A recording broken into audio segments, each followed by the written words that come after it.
C++ માં classes અને objects પરના સ્પોકન ટ્યુટોરિયલમાં સ્વાગત છે. આ ટ્યુટોરિયલમાં આપણે આપેલ વિશે શીખીશું: ક્લાસીસ, ઓબ્જેક્ટ્સ, એન્કેપ્સ્યુલેશન અને ડેટા એબ્સ્ટ્રેક્શન. આપણે આ ઉદાહરણની મદદથી કરીશું. આ ટ્યુટોરિયલ રેકોર્ડ કરવા માટે હું વાપરી રહી છું ઉબુન્ટુ OS આવૃત્તિ 11.10, G++ કમ્પાઇલર આવૃત્તિ 4.6.1. ચાલો ક્લાસીસના પરિચયથી શરૂઆત કરીએ. કીવર્ડ ક્લાસનો ઉપયોગ કરીને ક્લાસ બનાવવામાં આવે છે. તે ડેટા અને ફંક્શનો ધરાવે છે. ક્લાસ કોડ અને ડેટાનું જોડાણ કરે છે. ક્લાસના ડેટા અને ફંક્શનોને ક્લાસના સભ્યો કહેવાય છે. ચાલો ઓબ્જેક્ટ્સ પર જઈએ. ઓબ્જેક્ટો એ વેરીએબલો છે. તેઓ ક્લાસની એક નકલ છે. તે દરેક પાસે પ્રોપર્ટીઓ અને વર્તન હોય છે. પ્રોપર્ટીઓને ડેટા એલિમેન્ટો વડે વ્યાખ્યાયિત કરાવાય છે અને વર્તનને મેથડ્સ કહેવાતા સભ્ય ફંક્શનો મારફતે વ્યાખ્યાયિત કરાવાય છે. ચાલો ક્લાસનું સિન્ટેક્સ જોઈએ. અહીં ક્લાસને વ્યાખ્યાયિત કરવા માટે ક્લાસ કીવર્ડ ઉપયોગમાં લેવાય છે. ક્લાસ નેમ એ ક્લાસનું નામ છે. પબ્લિક, પ્રાઇવેટ અને પ્રોટેક્ટેડ આ એક્સેસ સ્પેસિફાયર છે અને અહીં આપણે ડેટાના સભ્યોને અને સભ્ય ફંક્શનોને પબ્લિક, પ્રાઇવેટ અને પ્રોટેક્ટેડ તરીકે વ્યાખ્યાયિત કર્યા છે. તો આ રીતે આપણે ક્લાસને બંધ કરીએ છીએ. હવે ચાલો એક ઉદાહરણ જોઈએ. મેં પહેલાથી જ એડિટર પર કોડ ટાઈપ કરી દીધો છે. હું તેને ખોલીશ.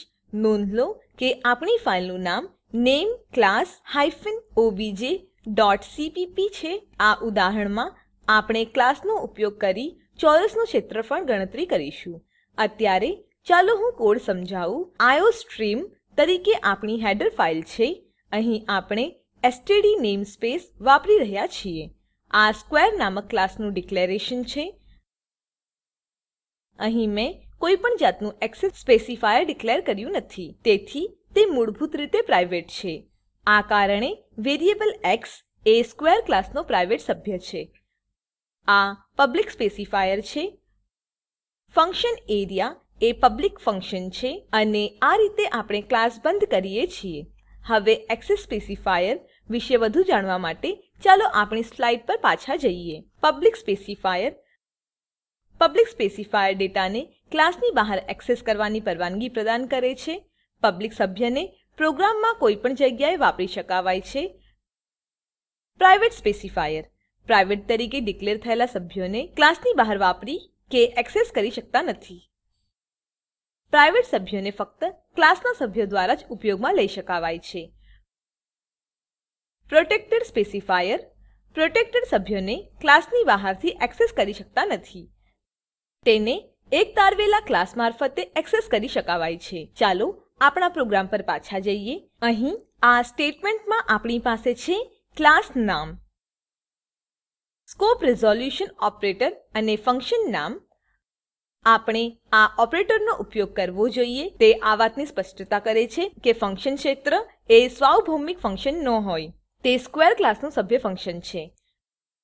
અહીં આપણે ઇન્ટ a તરીકે આર્ગ્યુમેન્ટ પસાર કરી છે. હવે સ્કોપ રિઝોલ્યુશન ઓપરેટર પર વધુ જાણવા માટે ચાલો સ્લાઇડ પર પાછા જઈએ. તેનો ઉપયોગ છુપાયેલા ડેટાને એક્સેસ કરવા માટે થાય છે. સમાન નામથી વેરિયેબલ અથવા ફંક્શનને એક્સેસ કરવા માટે આપણે સ્કોપ રિઝોલ્યુશન ઓપરેટર વાપરીએ છીએ. ધારો કે લોકલ વેરિયેબલ અને ગ્લોબલ વેરિયેબલ સમાન નામ ધરાવતા હોય તો લોકલ વેરિયેબલને પ્રાથમિકતા મળે છે. આપણે સ્કોપ રિઝોલ્યુશન ઓપરેટર વાપરીને ગ્લોબલ વેરિયેબલ એક્સેસ કરી શકીએ છીએ. હવે ચાલો આપણા પ્રોગ્રામ પર પાછા જઈએ. અહીં a ની વેલ્યુ x માં સંગ્રહિત થાય છે. ત્યારબાદ આપણે ચોરસનું ક્ષેત્રફળ પાછું આપીએ છીએ. અહીં x એ પ્રાઇવેટ સભ્ય છે. ખાનગી પેરામીટરો એક્સેસ કરવા માટે આપણે પબ્લિક સભ્ય a વાપરીએ છીએ. પ્રાઇવેટ સભ્યો હંમેશા છુપેલ રહે છે. આ આપણું મેઇન ફંક્શન છે. અહીં સ્ક્ર એ સ્ક્વેર ક્લાસનો ઓબ્જેક્ટ છે. આ રીતે આપણે એક ઓબ્જેક્ટને બનાવીએ છીએ. ક્લાસ નેમ, ત્યારબાદ ઓબ્જેક્ટ નેમ.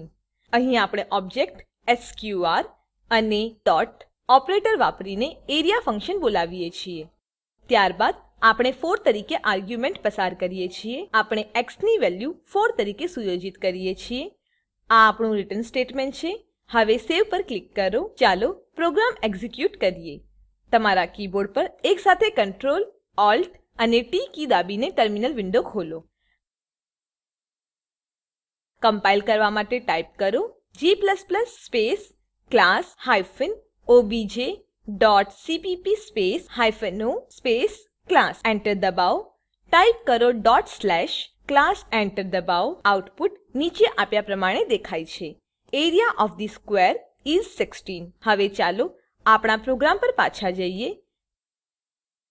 અત્યાર સુધી આપણે જોયું કે ડેટા અને ફંક્શનો ક્લાસમાં પરસ્પર જોડાણ થયેલા છે.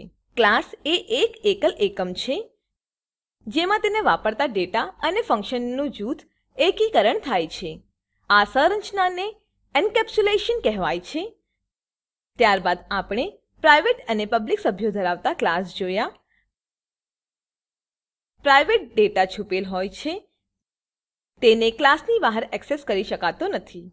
આ સંરચનાને ડેટા એબ્સ્ટ્રેક્શન કહેવાય છે.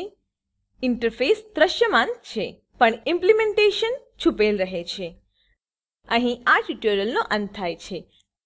ચાલો આપણી સ્લાઇડ પર પાછા જઈએ.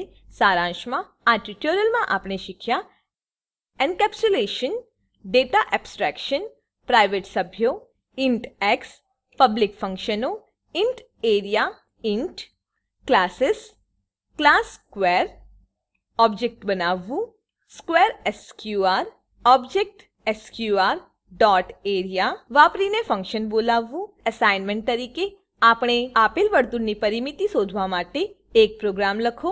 નીચે આપેલ લિંક ઉપર ઉપલબ્ધ વિડીયો નિહાળો. તે સ્પોકન ટ્યુટોરીયલ પ્રોજેક્ટ માટે સારાંશ આપે છે. જો તમારી પાસે સારી બેન્ડવિડ્થ ન હોય તો તમે વિડીયો ડાઉનલોડ કરી જોઈ શકો છો. Spoken tutorial project team spoken ટ્યુટોરીયલના ઉપયોગથી વર્કશોપનું આયોજન કરે છે. જેઓ ઓનલાઈન પરીક્ષા પાસ કરે છે તેઓને પ્રમાણપત્રો આપે છે. વધુ વિગતો માટે contact@spoken-tutorial.org પર લખો.